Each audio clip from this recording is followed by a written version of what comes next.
Good. Let's talk about the kind of fear they never admit out loud.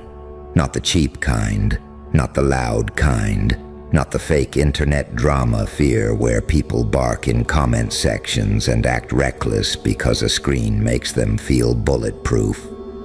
I'm talking about the kind of fear that crawls into a person when they realize you are not who they thought you were. They thought you were simple, easy to decode, easy to manipulate, easy to bait, easy to shame, easy to push until you broke in public, so they could call your breakdown proof that you were weak. So what did they do? They hired somebody to get inside your mind. A psychic, a reader, a woman who made a living walking through people's thoughts like she owned the place. A woman who sat in rooms full of desperate people and made them feel exposed. A woman who built a whole reputation off touching hidden wounds and naming secrets people spent years trying to bury. And they sent her to you, because that's what people do when your silence scares them. They investigate, they gossip, they probe, they poke, they gather little pieces, they run background checks on your pain, they call mutuals, they watch your page, they read your captions twice, they study your energy, because they can't stand the fact that they cannot predict you anymore. And when she stepped toward your mind, they expected a performance. They expected a report. They expected her to come back, calm, smiling, and arrogant, holding your secrets in her hand like stolen jewelry. But she ran out screaming. You know why? Because your mind was never a playground.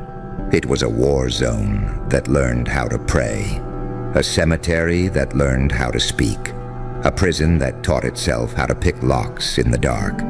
Your mind was stitched together by betrayal, humiliation, neglect, disappointment, isolation, rage, and survival so raw it stopped asking permission a long time ago. You think people understand what it takes to become you? They don't. They see the posture. They see the face. They see the calm voice. They see the way you keep moving. They see the way you don't explain yourself all day. They see the way you can sit alone and not crumble. They see the way you look pain in the eye and don't flinch anymore. But they do not understand the price tag hanging behind all of that.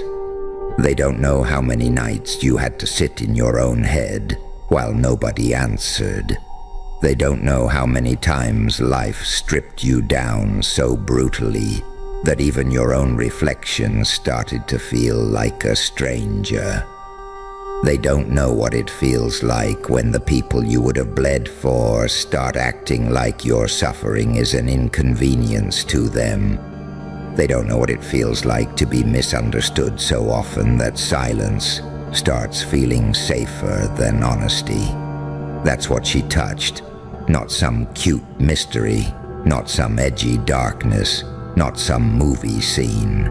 She touched the part of you that was built in private, the part of you that had to become your own parent when life got cold, the part of you that had to become your own protector when nobody stepped in, the part of you that had to become your own witness when people lied on your name and smiled while doing it, the part of you that had to swallow pain and still show up in a world that never gave you a clean chance.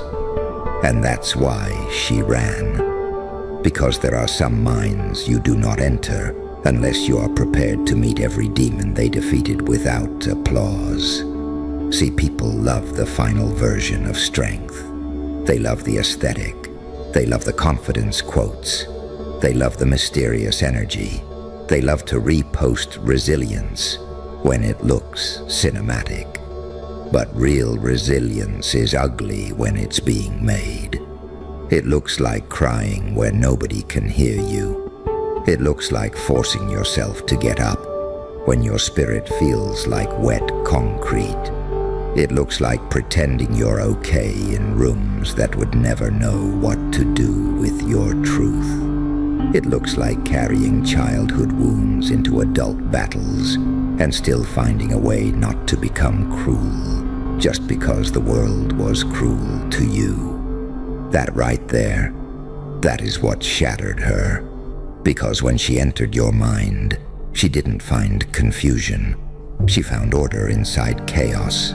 She found pain that had been organized into power. She found heartbreak turned into discipline. She found abandonment turned into self-reliance. She found humiliation turned into standards. She found betrayal turned into vision. That is terrifying to people. Do you understand that? The world is not scared of broken people. It feeds on broken people. The world is scared of broken people who learned how to rebuild themselves without becoming beggars for validation. That changes everything, because now they can't control you with approval. They can't bait you with fake love. They can't manage you through guilt. They can't distract you with crumbs. They can't shut you down with ridicule the way they used to. And when weak people lose access to your fear, they start calling you dangerous. Good. Let them. Because what they call dangerous is usually just a person who finally stopped volunteering to be disrespected. Read that with your soul. You were never too intense. You were never too much. You were never too hard to love. You were surrounded by people who benefited from your self-doubt. That is why every time you started getting your fire back, somebody appeared with concern in their voice and poison in their intentions. Calm down. Don't overreact. Be the bigger person. Don't make it a thing. Maybe you misunderstood. Maybe you should let it go. Maybe you should just move on quietly. Funny how the same people who preach peace always seem most comfortable when your boundaries are bleeding. That psychic felt something the people around you refused to admit. You survived things that should have erased you. And not only did you survive them, you studied them. You learned their patterns. You learned the smell of manipulation before the words even landed. You learned what fake empathy sounds like.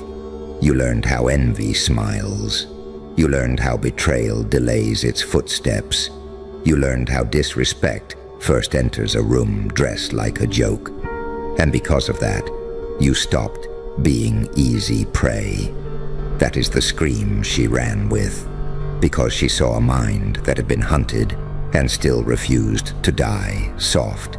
She saw a person who had every reason to become bitter, stupid, reckless, petty, self-destructive, and permanently lost, and still chose awareness, still chose growth, still chose standards, still chose some form of purpose in the middle of madness.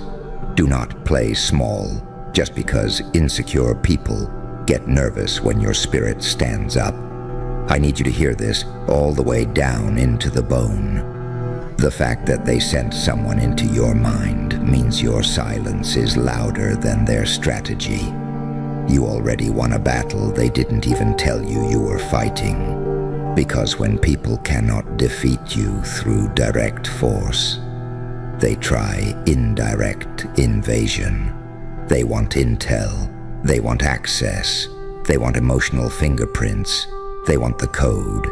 They want to know what still hurts you so they can press it at the perfect moment. They want to know what you fear, who you miss, where you're weak, what keeps you up at night, what memory still has claws in your chest. And when she went in looking for your weak spot, she found the furnace.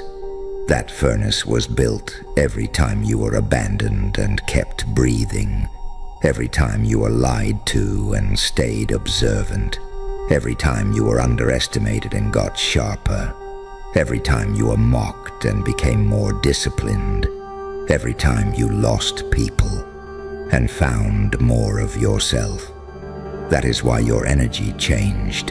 You're not desperate the way you used to be. You're not chasing people the way you used to. You're not explaining every sentence. You're not posting every wound. You're not asking every room to understand you. That scares people who relied on version 1 of you. They miss the old you because the old you was easier to access, easier to manipulate, easier to confuse, easier to guilt trip, easier to lure into one-sided loyalty. But this version has receipts in the soul. This version remembers, not in a petty way, in a wise way. You remember how it felt to be ignored when you needed honesty. You remember how it felt to carry conversations alone. You remember who disappeared when things got ugly. You remember who got weird the moment you stopped shrinking. You remember who smiled in your face and rooted for your collapse behind your back. So now your energy has changed from "please choose me" to "watch who you play with." That shift is holy. That shift is expensive. That shift cost you comfort, illusions, and the fantasy that everyone who says your name means well. And the psychic felt all of it. She felt the buried grief. She felt the controlled rage. She felt the nights you almost gave up but didn't. She felt the old version of you clawing through rubble just to make sure the new version could walk with a straighter back. She felt the truth people avoid because it ruins their excuses. You are not powerful because life was kind to you. You are powerful because life was not kind to you. And you built something anyway. That kind of power does not beg. It doesn't perform. It doesn't need a room full of applause to know its own weight. And let me tell you something darker. A lot of people around you can sense your rise before you fully can. That's why they act strange when you start getting focused. That's why they become sarcastic when you get disciplined. That's why they become distant when you get peaceful. That's why they become louder when you stop reacting. Because your healing threatens every system built around your self-abandonment. Say that again in your chest. Your healing threatens every system built around your self-abandonment. That relationship that only worked when you accepted crumbs. That friendship that only survived when you were the unpaid therapist. That family dynamic that only felt balanced when you were the one swallowing disrespect. That social circle that only tolerated you when your light was dim enough not to expose their emptiness. Your growth is not convenient for people who were eating off your confusion. So yes, they sent someone to enter your mind. And yes, she ran out screaming because she saw that even your pain had standards now. That is a whole different kind of dangerous. You are no longer suffering in the same language. Before, pain used to make you question yourself. Now it makes you examine the room. Before, betrayal made you feel worthless. Now it reveals the character of the betrayer. Before, rejection shattered your confidence. Now it redirects your energy. Before, loneliness felt like punishment. Now it feels like protection from nonsense. That is evolution. That is what happens when a person spends enough time in darkness to stop romanticizing people just because they smile nice. And I know some of you listening right now are tired. Not cute tired. Not, I need a nap. Tired. Soul tired. Tired of always being the one who sees through things. Tired of having to be strong without warning. Tired of lessons arriving disguised as people. Tired of carrying old bruises into new mornings. Tired of rebuilding after things you didn't even break. But listen carefully. Your exhaustion is not proof that you're losing. Sometimes it is proof that you have been carrying a version of yourself that no longer belongs in your future. Sometimes you are not breaking down. Sometimes you are shedding the need to be understood by everybody, shedding the habit of over-explaining, shedding the addiction to saving people who enjoy drowning in their own patterns, shedding the guilt that arrives every time you choose yourself after years of abandonment. That process is brutal because you don't just lose people, you lose identities. You lose the version of you that tolerated less, the version of you that called bare minimum love, the version of you that thought silence from others meant you weren't enough, the version of you that believed being chosen by broken people would finally heal the wound. No, that wound heals when you stop handing your worth to unqualified hands. That is what the psychic could not stand. She expected a wounded person. She found a wounded person who had become an architect of boundaries, an architect of pattern recognition, an architect of emotional survival, an architect of self-respect, built from ashes and nerve. You know what really makes people panic? It's not when you cry. It's not when you complain. It's not when you explode. It's when you go quiet and your life starts improving. That silence terrifies people who used to treat you casually, because they know silence plus clarity is a lethal combination. That means you noticed. That means you adjusted. That means access is changing. That means the old games have expired. That means your energy is no longer available for rent. Good. Protect it. Protect your mornings. Protect your plans. Protect your nervous system. Protect your focus. Protect your name. Protect the version of you that had to fight too hard to exist. You do not owe unlimited access to people who showed limited loyalty. And stop feeling guilty for becoming unreadable. That is not you being fake. That is you becoming private with what is sacred. Everybody does not deserve front row seats to your becoming. Everybody does not deserve explanations about your silence. Everybody does not deserve updates on your healing. Everybody does not deserve to know what God is building in you. Some things grow better in the dark. Roots do. That's why surface level people misjudge deep transformations. They only respect what they can watch. They only believe what they can label. They only honor growth when it arrives in ways that don't challenge them. But your transformation was never for their comfort.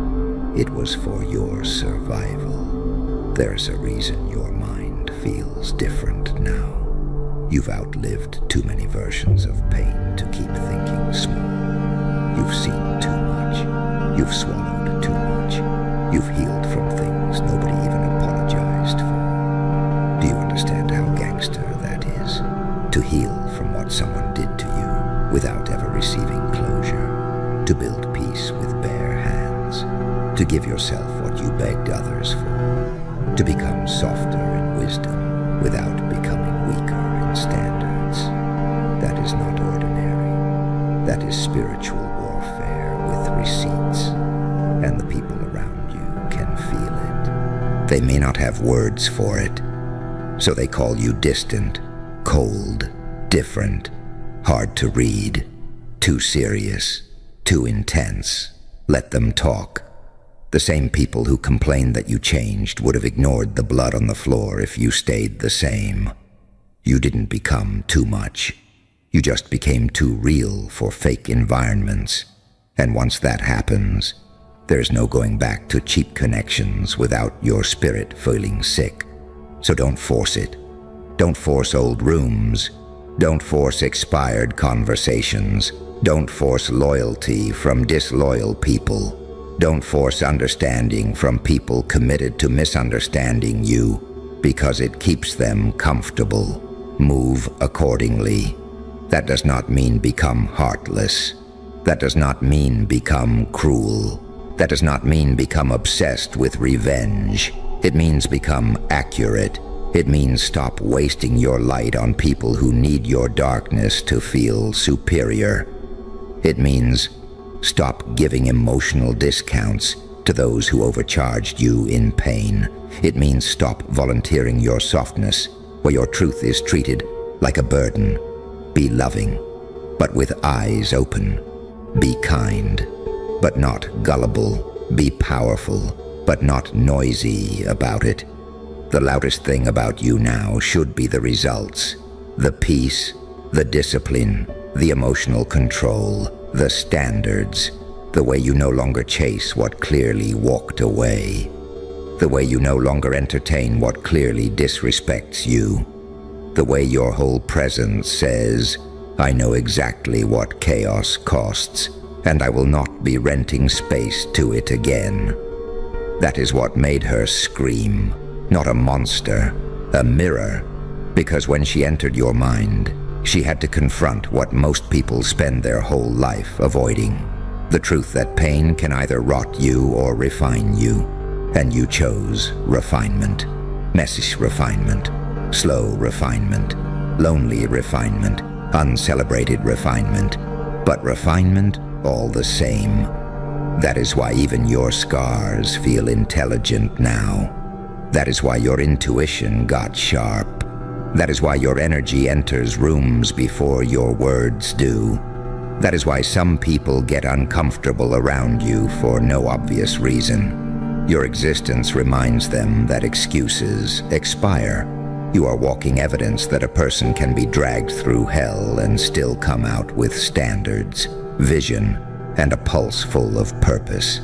Not perfect, not untouched, not always okay, but awake. And being awake in a sleeping world makes people nervous. So the next time somebody acts funny around your silence, remember this. Silence is not emptiness. Sometimes silence is strategy. Sometimes silence is healing. Sometimes silence is a person gathering themselves so completely that when they move next, nothing can stop it. Let them underestimate you while you rebuild. Let them misread your peace as weakness. Let them think your softness means access. Let them think your quiet means confusion.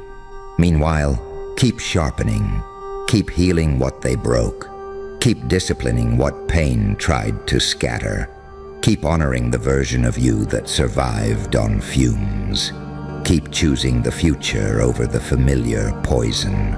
Keep becoming so aligned that people who only knew how to love your wounded self no longer recognize your frequency. That is not loss. That is elevation. And elevation always sounds like rejection to people who cannot come with you. So yes, they hired a psychic to enter your mind, and she ran out screaming, because your mind is not a place for spectators. It is a sacred ruin. A throne room built after disaster, a battlefield that refused to stay a graveyard, a place where old pain still echoes but no longer gives orders. And now you walk different. Now your eyes hold memory and warning. Now your peace has teeth. Now your kindness has discernment. Now your love has standards. Now your presence carries the kind of weight that makes fake people check themselves before speaking.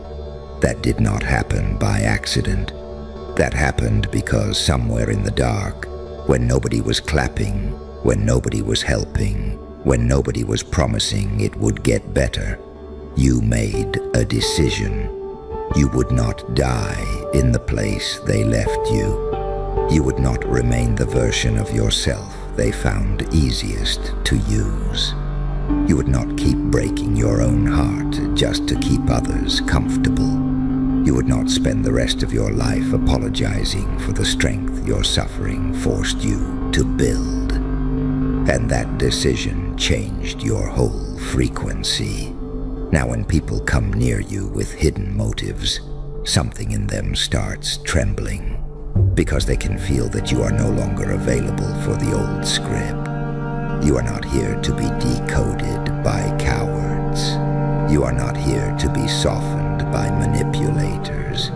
You are not here to be consumed by people who call your spirit attitude just because they can't control it. Good. Let's talk about the ones who smile in your face now, but used to look at you like you were nothing. Let's talk about the ones who call you lucky now because the truth burns too much. Because saying you were lucky is easier than admitting you were disciplined, easier than admitting you were patient, easier than admitting you bled in private, stayed focused in chaos, and built your life piece by piece while nobody was clapping. They say, stop calling you lucky, you built this in silence. And that right there, that line hits different, because you know exactly what it cost. You know what it feels like to be underestimated so long that silence becomes your native language. You know what it feels like to be in rooms where people talk over you, laugh past you, dismiss you, act like your dreams are cute little side quests instead of the war plan you've been feeding with your sleep, your peace, your time, and sometimes your sanity. You know what it feels like to go home after being doubted all day and still force yourself to keep moving. No audience, no backup dancers, no shiny speech, just you, your mind, your pressure, your hunger, and that ugly little voice in your head asking if all this sacrifice is going to mean anything. That's where most people fold. That's where most people start begging for validation, start announcing every move, start posting half-built goals so strangers can sprinkle fake support on a life they're not actually helping you build. But not you. Something in you got colder, smarter, realer. You stopped talking so much. You stopped explaining. You stopped trying to convince people who were committed to misunderstanding you. You realized something heavy. People don't respect ambition when it's still fragile. They only respect results when they can no longer deny them. So you disappeared, not because you were lost, because you were working. That's what they never understand about silent builders. Silence is not emptiness. Silence is construction. Silence is strategy. Silence is you sitting with pain and not letting it make you soft. Silence is you getting up when nobody checks on you. Silence is learning things nobody taught you, fixing habits nobody sees, making decisions nobody applauds, holding yourself together when your whole inner world feels like it's trying to collapse in public. And the craziest part, the same people who ignored your process are obsessed with your outcome. Now they want to study your glow. Now they want to decode your confidence. Now they want to act confused about how you got here. How did you get here? You got here by staying with it when it stopped being exciting. You got here by choosing discipline over mood. You got here by being tired and still doing it. By being hurt and still doing it. By being broke, overlooked, doubted, emotionally dragged through hell, and still doing it. That's not luck. That's spiritual grit. That's psychological warfare won in private. That's a person who learned how to keep showing up after reality gave them every reason to quit. See, luck makes people comfortable. Your story makes them nervous. Because luck is random. Luck means anybody could do it. Luck protects their ego. But your discipline, your consistency, your restraint, that exposes them. Because if you built this in silence, then maybe they could have built something too. Maybe all those excuses they polished for years start sounding weak. Maybe all that time they spent watching, judging, scrolling, gossiping, blaming, comparing, could have been used to change their life too. That's why your growth bothers people. Not because you became something impossible, because you became proof. Proof that private effort still works. Proof that quiet obsession still wins. Proof that healing and hunger can live in the same body. Proof that a person can be completely dismissed and still come back undeniable. And let's be honest, it wasn't pretty. Nobody talks enough about how ugly the middle part is. Everybody loves the before and after, but the middle is brutal. The middle is where your old self is dying, but your new self isn't strong enough yet. The middle is where your habits are changing, your circle is shifting, your standards are rising, your loneliness is louder, and your reward still hasn't shown up. The middle is where you question everything, where you stare at the ceiling and wonder if all this sacrifice is wisdom or self-destruction. That part right there makes monsters or masters, because in the middle there's no applause to feed on, no proof you can hold in your hand, no guarantee, just a choice, again and again and again. Keep going or go numb. Keep building or become bitter. Keep sharpening or start settling. And you chose the hard thing so many times it became your identity. That's why the version of you standing now feels different. You're not just confident because you achieved something. You're confident because you survived yourself. You survived your own doubts, your own overthinking, your own nights of spiraling, your own temptation to disappear into comfort, excuses, distractions, fake relationships, fake goals, fake versions of success that look good online but taste empty in real life. You didn't just beat circumstances, you beat drift, that slow death, that quiet decay, that thing where people spend years being almost disciplined, almost focused, almost healed, almost dangerous, almost free. You got sick of almost. That's the energy they're reacting to now. Not money, not status, not the polished version of your life. What shakes people is the force in your eyes, the groundedness, the way you don't chase approval anymore, the way you can sit in a room and not perform, the way your presence says, I know what it cost to become this, the way you stop over-explaining, the way you don't beg to be picked, the way your standards got expensive because your suffering taught you what cheap things do to your life. And some people hate that.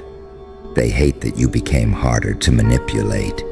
They hate that guilt doesn't move you the same way.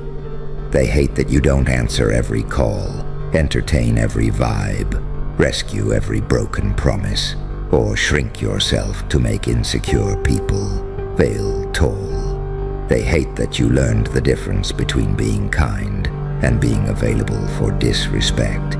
They hate that you can love deeply without abandoning yourself now, because that version of you, that version costs access. The old you was easier for people. The old you explained too much. The old you waited too long. The old you gave discounts to people who paid in excuses. The old you confused potential with loyalty. The old you kept handing out your energy like it grew back overnight. But then life sat you down in those dark, ugly, humiliating moments. The ones nobody saw. The rejection, the betrayal, the being left out, the silence after you gave your best, the delayed results, the bills, the empty room, the fake friends, the way some people only believed in you after strangers did, the way certain people loved your struggle but got weird when you started rising. That changed you, not into someone cruel, into someone awake. And awake people move differently. They don't chase noise. They don't panic when nobody notices. They don't reveal every card. They don't confuse motion for momentum. They know that some seasons are for planting, not posting. Some battles are meant to stay sacred. Some goals die the moment they're exposed to the wrong energy. So you got quiet. You got surgical. You started protecting your focus like your life depended on it. Because it did. You started noticing how expensive distraction really is. How one wrong habit can drain a whole year. How one toxic person can fog your mind for months. How one need for validation can make you perform instead of progress. You started understanding that peace is not soft. Peace is power. Focus is power. Boundaries are power. Walking away is power. Delayed gratification is power. Being underestimated while you level up is power. That's why silence became your weapon. Not the wounded silence of someone who has given up. The dangerous silence of someone who is preparing. And preparation changes your face. It changes your posture. It changes how you speak, how you spend, how you respond, how you love, how you leave, how you choose. Because once you've built something real in silence, you stop craving things that are loud and empty. You start wanting depth, substance, alignment, truth. You start looking at people different, not by what they say, but by what they sustain. Not by how charming they are in public, but by who they are when no one's watching. You stop being hypnotized by image, because you know image can be rented. But discipline, character, self-respect, inner control, those are built in blood, and that's why your life feels heavier now. Not in a bad way, in a real way. You carry yourself like someone who knows the price of becoming. You laugh, but there's history in it. You smile, but there's fire behind it. You rest, but there's still a blade in your spirit. Because you know what it took to stop being the person everyone could overlook. There were days you wanted to be saved. Days you wished somebody would step in and make it easier.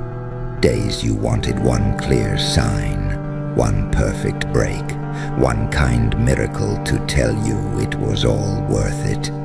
But instead life gave you repetition. Life gave you ordinary mornings and exhausting nights. Life gave you chances to quit so often it almost felt personal. And somehow, you kept making one more move. That's how real lives change, not in one dramatic moment. In thousands of private decisions nobody celebrates. One more page, one more workout, one more hour, one more no, one more boundary, one more uncomfortable truth, one more refusal to go back to what broke you. One more choice to stay locked in when your feelings were all over the place. That's how you built this. In silence, in repetition, in pain, in discipline, in invisible wins that stacked until one day your whole energy changed, and people started treating you like you were made of something rare. But rarity didn't fall out of the sky onto your lap. You became rare because you stayed when easy people leave. That's what separates you. A lot of people want the reveal. Very few can survive the routine. A lot of people love the image of being powerful. Very few can handle the loneliness of becoming powerful. A lot of people say they want peace. Very few are willing to let go of the chaos they're addicted to. A lot of people say they want success. Very few are willing to be misunderstood long enough to earn it. You were. And yes, let's say it clearly. It cost you relationships. It cost you comfort. It cost you old versions of yourself that once felt familiar. It cost you a certain innocence too. Because once you realize how many people only clap when they can benefit, once you realize how many people project their fear onto your future, once you realize how many smiles are surveillance and how many compliments are just updated forms of envy, You don't move naive anymore. But that's not a loss. That's vision. You can see now. You can feel what's off faster. You can hear the insecurity under the advice. You can spot the people who only support manageable versions of you. You can feel when a room liked you better struggling. And you know what? Good. Good that you noticed. Good that it hurt. Good that it forced you to outgrow the need to be liked by people who were never built to understand your path. Because the truth is, not everybody is supposed to clap when you transform. Some people were assigned to your old story. They can't relate to the new chapter because the new chapter requires accountability, requires growth, requires depth, requires the kind of hunger that makes average people uncomfortable. So let them be uncomfortable. You didn't come this far to become digestible. You didn't suffer this much just to shrink back into something socially convenient. You didn't crawl through confusion, isolation, discipline, heartbreak, and self-reconstruction just to turn around and ask permission to be powerful. No. Let them call it luck if it helps them sleep. Let them say you changed. Let them whisper.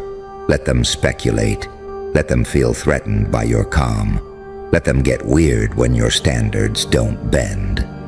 Let them misread your silence as arrogance because they've never seen someone build without begging to be seen. You know what it is. It's self-respect. It's earned confidence. It's emotional scar tissue turned into structure. It's pain converted into discipline. It's chaos organized into purpose. It's a human being deciding that just because life was unfair, that doesn't mean the future gets to be. That's your real power. Not revenge, not attention, not applause. Construction. The ability to build after being broken. The ability to choose precision over panic. The ability to sit alone without collapsing.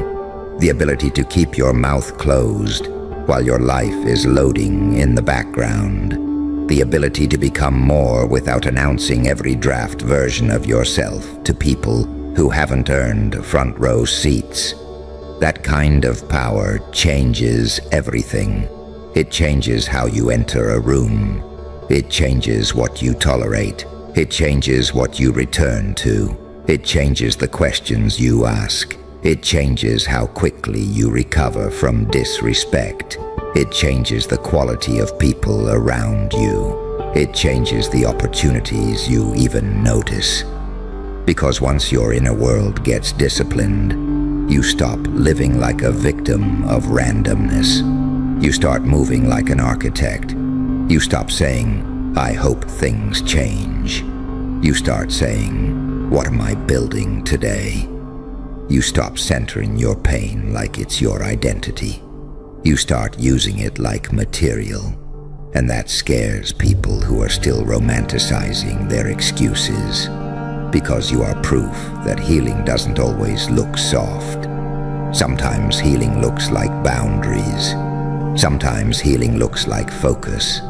Sometimes healing looks like saying no 10 times in a row. Sometimes healing looks like deleting numbers, changing routines, missing parties, avoiding nonsense, protecting your mornings, guarding your mind, and refusing to feed patterns that once had a grip on your life. Sometimes healing looks like becoming unrecognizable to the version of you that used to settle. That's what they're seeing now. Not luck. A rebuilt human being. A person who stopped waiting for perfect conditions. A person who learned that nobody is coming with permission slips. A person who accepted that being chosen by others is cute, but choosing yourself consistently is where the real shift happens. And when you choose yourself like that, your whole energy starts exposing things. Weak environments can't hold you. Performative people can't read you. Cheap attention doesn't impress you. Fast validation doesn't seduce you. You become harder to distract because you finally know what your life is worth. That's when the game changes, because the moment you realize your focus is more valuable than being understood, your momentum gets violent. The moment you stop narrating your plans to people who haven't built anything, your results get cleaner. The moment you stop needing your enemies to admit they doubted you, you get free. The moment you stop arguing with people committed to seeing you small, you save years of life. That freedom, that's what makes your presence heavy now. You're not desperate. You're not noisy. You're not trying to prove every second. And that's exactly why people can feel it. Because deep down, everyone knows the most dangerous person in the room is not always the loudest one. It's the one who has suffered, adapted, sharpened, and learned how to keep building without external fuel. That's you. You are not standing here because the universe randomly handed you a break and smiled. You are standing here because you kept stacking invisible bricks while everyone else was chasing visible smoke. You built this when it was boring. You built this when it was lonely. You built this when nobody reposted you. You built this when your confidence was shaky. You built this when your heart was bruised. You built this when your mind was loud. You built this while carrying things you never even explained. And maybe that's the part people will never fully get. They'll see the posture, the standards, the glow, the edge, the way you don't flinch the same anymore. But they won't see the private funerals, the versions of you that had to die, the comfort you buried, the attachments you cut, the delusions you outgrew, the emotional storms you survived without making them everyone else's responsibility. They won't see that, but you will. And that memory should make you dangerous in the best possible way. Not reckless, not arrogant, not heartless, just unshakable. The kind of unshakable that comes from knowing you already survived the part that was supposed to break you. The kind that comes from no longer needing fast results to stay faithful to your discipline. The kind that comes from understanding that your silence was never weakness. It was incubation. It was protection. It was pressure turning into power. So the next time somebody tries to reduce your life to luck, let them talk. Let them shrink your process into a word they can emotionally afford. Let them protect themselves from the reality of what your life really represents. Because your existence says something loud, even when you don't. It says that being overlooked is not the end. It says being doubted can become fuel. It says pain can be organized. It says silence can produce thunder. It says the person nobody was betting on can become the one nobody can ignore. And maybe that's what really has them scared. Not your success by itself, but what it implies. That the quiet one was paying attention. That the wounded one was healing on purpose. That the underestimated one was studying the whole time. That the person they thought was behind was actually building a version of themselves that would eventually outgrow the whole room. That's why your calm feels like pressure now. That's why your growth feels personal to people who never took their own seriously. That's why your silence echoes. Because it was never empty. It was full of vision, full of self-correction, full of restraint, full of pain being refined into something useful. Full of nights where you wanted to crash out but chose control instead. Full of mornings where you felt nothing but moved anyway. Full of moments where nobody knew you were one decision away from giving up, and you chose to continue. good evening to the ones who stopped asking for peace the second they realized peace was never offered to them. Let's get something straight right now. You did not wake up one day craving war. You did not go looking for blood. You did not sit there plotting revenge because life was too quiet. No, you were pushed there, dragged there, cornered there. They started it. They started it with the disrespect, with the fake smiles, with the little slick comments, with the betrayal dressed up like misunderstanding, with the silent exclusion, with the calls they stopped returning, with the doors they closed in your face, and then acted surprised when you learned how to kick one open. That is how it always begins, doesn't it? Not with some dramatic movie moment, not with thunder in the sky, not with a warning label. It starts with people trying you like you are soft, like you are safe to play with, like your patience is weakness, like your silence means you do not see what they are doing. And that is the funniest part.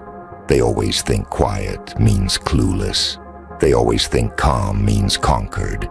They always think mercy means fear. So they test you again and again and again, until one day, the version of you that used to explain itself dies. And when that version dies, something colder is born. Not louder, not messier, not emotional, precise. That is the word they never saw coming. You stopped reacting and started observing. You stopped defending and started calculating. You stopped wasting breath trying to prove your worth to people committed to misunderstanding you. And somewhere in that shift, you became dangerous. Because a hurt person is one thing, but a hurt person who finally understands the game, that is different. That is a problem. That is a storm that does not announce itself. That is pressure building behind the walls. That is the smile people ignore right before their whole little fantasy about you gets buried. See, they thought the war was about noise. They thought the war was about arguing, posting, explaining, begging to be seen, trying to win people over. But you learned something they never did. Real war is not always fought with shouting. Sometimes it is fought with discipline, with distance, with standards, with your ability to wake up heartbroken and still handle business like your pain does not own you. That right there, that terrifies people, because most people can only function when life goes their way. Most people fall apart the second the room gets cold. Most people need applause just to keep moving. But you kept walking through humiliation, betrayal, doubt, loneliness, delays, disrespect, and internal chaos without letting your soul collapse in public. Do you understand how rare that is? Do you understand how disturbing that is to weak people? They wanted your breakdown. They were waiting for your crash. They were ready to pass around the story of your downfall, like gossip at a cheap dinner table. They wanted to watch you lose your mind. They wanted to say, "See, I knew they weren't built for this." They wanted your pain to confirm their comfort. Instead, you got sharper. You got quieter, harder, cleaner, more focused. And suddenly the same people who played with your name started speaking it carefully. Because now they are not looking at the person they used to underestimate. Now they are looking at what pressure created. And pressure created something vicious in you. Not evil, not random, not cruel for no reason. Necessary. That is the word. You became necessary. Necessary like hunger. Necessary like winter. Necessary like consequences. And let's talk about consequences, because that is where people start panicking. Everybody loves disrespect until the bill shows up. Everybody loves crossing lines until they find out some lines were keeping them alive. Everybody loves acting tough until the energy comes back multiplied, colder, and wearing your face. Because the truth is, people are reckless when they think your heart will always override your self-respect. They get very brave when they think you will keep forgiving things that are slowly killing your spirit. They get very comfortable when they think you would rather be liked than be feared. They get very arrogant when they think your kindness has no limit. That was their mistake. They confused your restraint with inability, and that confusion cost them everything. You see, there comes a point in your life where healing stops looking soft. That part nobody tells you. Nobody tells you that real healing can look terrifying. It can look like cutting people off with no speech. It can look like refusing access.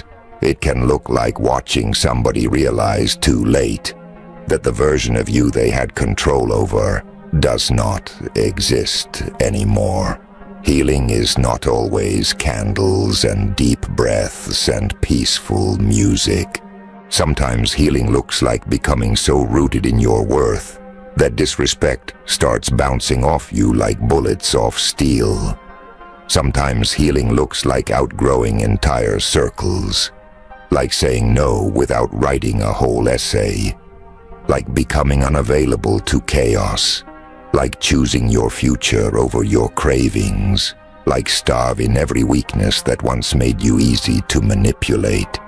That is what they are really angry about. Not that you changed, but that your change no longer benefits them.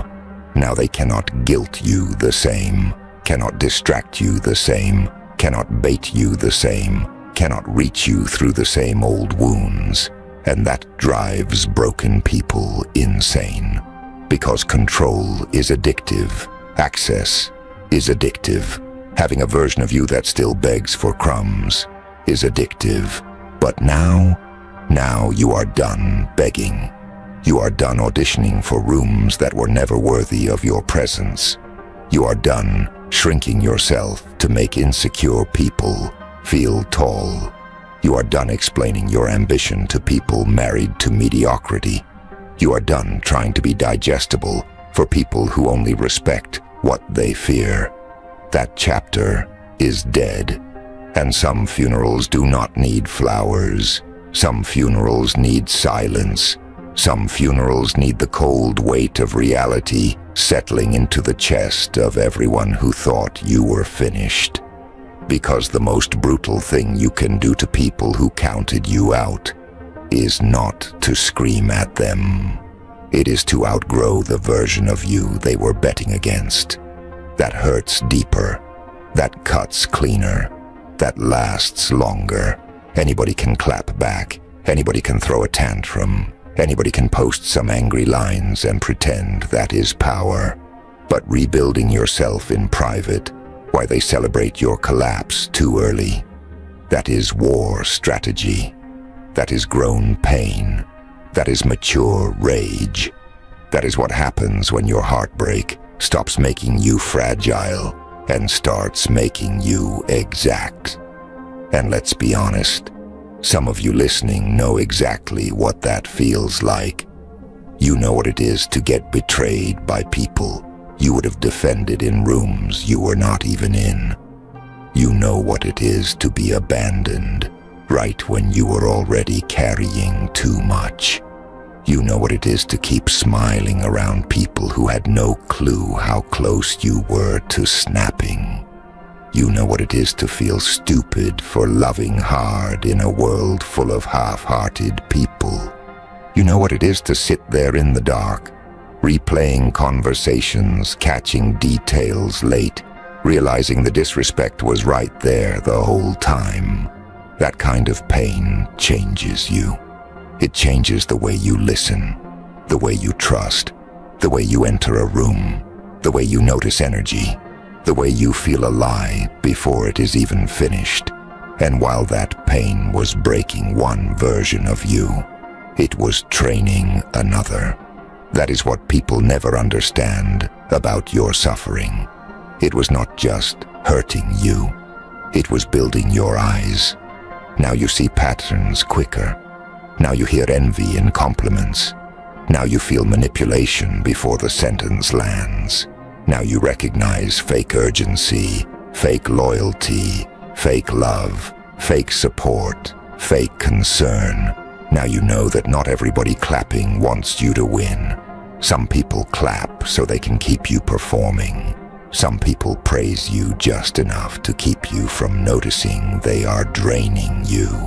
Some people stand next to you not because they believe in you, but because they hope your light spills on them. But you know better now. And knowing better changes everything. Because once the mask slips, it never fits the same again. Once you see betrayal clearly, innocence does not return. Once you watch somebody weaponize your softness, you stop handing out pieces of yourself like free samples. Once you realize some people only love the version of you that is easy to control, you stop mourning their absence. You stop chasing closure. You become closure. That is a different level of power. That is when your energy shifts from, "Why did this happen to me?"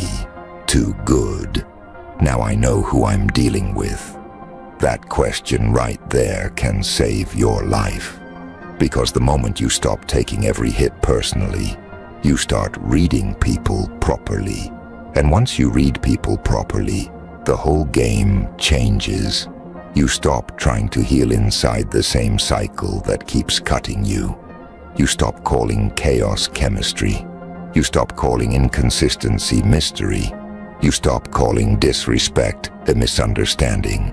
You stop romanticizing people who only show up when they need your heart, your loyalty, your effort, your forgiveness, your labor, your energy.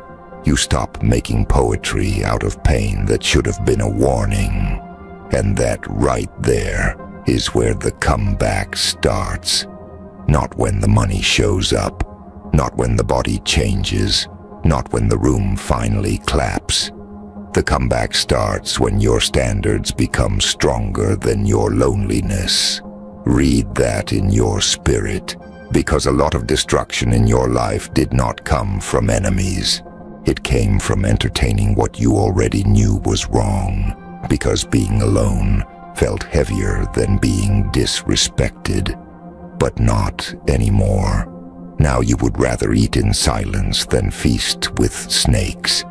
Now you would rather build slowly than be loved falsely. Now you would rather walk alone with dignity than stay surrounded and be slowly erased. That is growth, ugly growth, lonely growth, expensive growth, but growth. And yes, it costs. It costs people. It costs comfort. It costs old habits. It costs that old version of you who wanted everybody to understand. It costs the fantasy that some people will wake up one day and finally value what they had in you. Forget that fantasy. Some people do not learn through love. They learn through loss. They learn when the door stays closed. They learn when your number stops working for them. They learn when your energy is no longer available to clean up the messes they made in your mind. They learn when your absence becomes louder than your presence ever was. That is when the panic hits them. Not when you cried, not when you pleaded, not when you warned them, when you detached. That is the moment people realize the funeral has begun, because detachment is a grave they cannot climb out of once you have buried your need for them. And once your need dies, their power dies with it. That is why this version of you feels so different.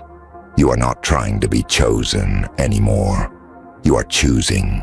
You are not trying to be accepted anymore. You are assessing. You are not trying to fit in anymore. You are measuring the room and deciding whether it deserves a single ounce of your soul. That is authority. That is what happens when pain stops humiliating you and starts educating you. Now your silence means something. Now your presence changes temperature. Now your absence teaches lessons. And the beautiful part, you did not become powerful because life was easy. You became powerful because life kept trying to bury you. And you learned how to breathe underground. That is a different breed. That is somebody who can never be handled the old way again. You know too much now. You survived too much now. You have seen the smile behind the knife too many times now. You have walked through too many fake endings to be scared of another dark season. So when they come with the same tricks now, it almost feels embarrassing. The gaslighting, the mixed signals, the fake concern, the half-loyalty, the low effort, the disrespect wrapped in humor, the competition hidden inside friendship, the envy hidden inside support.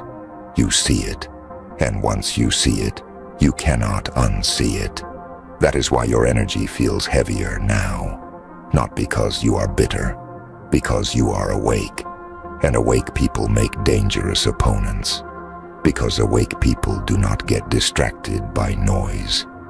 They do not panic the same. They do not chase approval the same.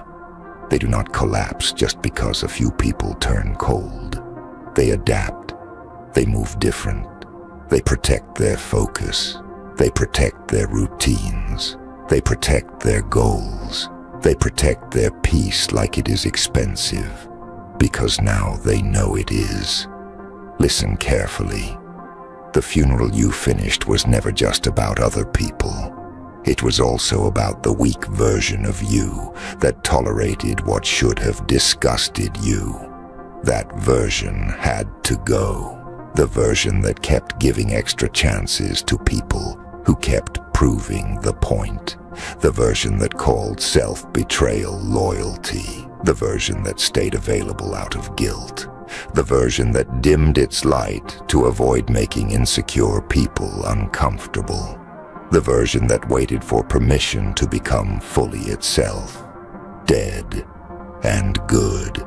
Because your next level was never going to be reached by dragging your old softness through every battlefield.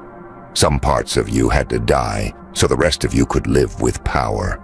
Not fake power, not loud power, not social media power. Real power. The kind that wakes up and handles responsibility even with a cracked heart. The kind that says no and sleeps peacefully after. The kind that can love deeply without abandoning itself.